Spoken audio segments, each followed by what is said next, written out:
Hello guys, welcome to Likod. Ang lulutuin natin ngayon ay chicken leg and back.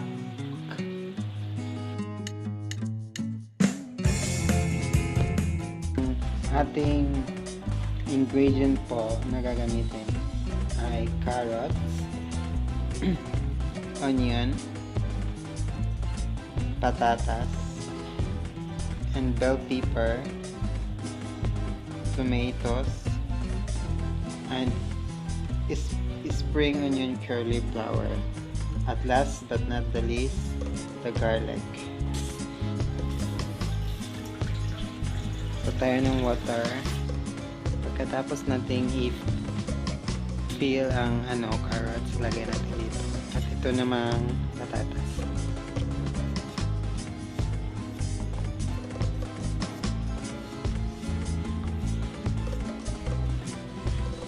Ang gagamitin po natin guys na knife is clever knife guys, para madali lang pag-peel ng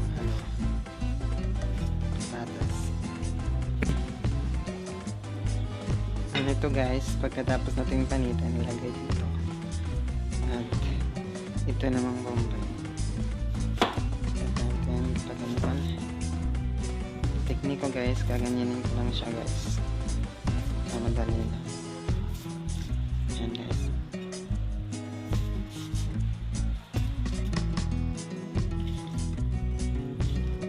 Continue guys, i-cut natin ang tomato. Ito guys, kunti lang garlic natin. Ganyan. Ayan guys, pagkatapos kong hiwain ang garlic, lalagay natin siya dito. Garlic, lagay na natin dito.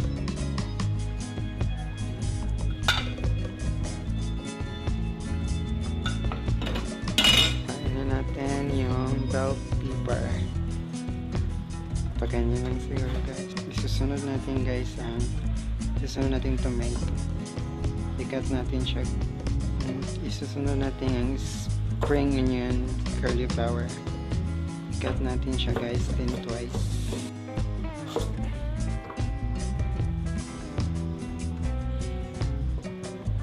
Ito guys, dahil maliit na, hindi na natin yan i-cut. Lagyan. Ngayon guys, pag may malaki pa, i-cut mo pa siya. Kasi kailangan maliit. Guys, parang malaki pang ating patatas. Cut natin siya guys. Na ang ating chicken head. At gagamit tayo ng tidbits na pineapple at tomato sauce na Del Monte guys. Pagkatapos ito na ang tomato, bell pepper, garlic, onion, and spring curly flour. At guys, ito guys, nandito i-separate ang lagyan at maglagay tayo ng dalawang tubig na lalagyan. Dito ang patatas guys. Diyan natin ilagay yung patatas. Tapos yung sa kabila naman, diyan ilagay ang carrots guys. Para hindi siya guys, ma-brown. Para yung texture niya maganda pa rin. Head leg ng manok natin. At na-open na din yung tidbits at saka sauce. Pero guys, kailangan hindi nyo to ilagay lahat. Kailangan half lang, baka ayan guys, nandiyan na lahat. Ayan ang carrots, patatas, at yan ang mga natin, ingredient para magluto.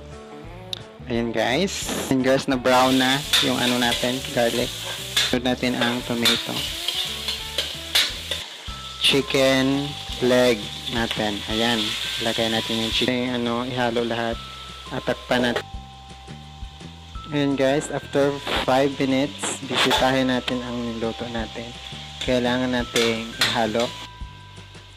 Ayan guys, binalikan na natin ang niluto natin after 5 minutes. Ayan.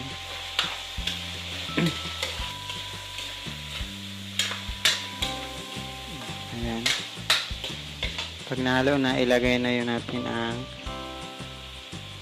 ayan guys, haluan lang lahat. Haluin natin ang maayos. Ayan guys, babalikan na natin ang luto natin guys. Ayan na ang kulay niya ngayon. At pagkatapon yan guys, ihinaan natin yung gasol para Ayan guys. Gagamit pa tayo ng ibang kalahay. Ayan guys, is-transfer po natin yung chicken leg natin. Kasi yung karahay natin, parang may ano na,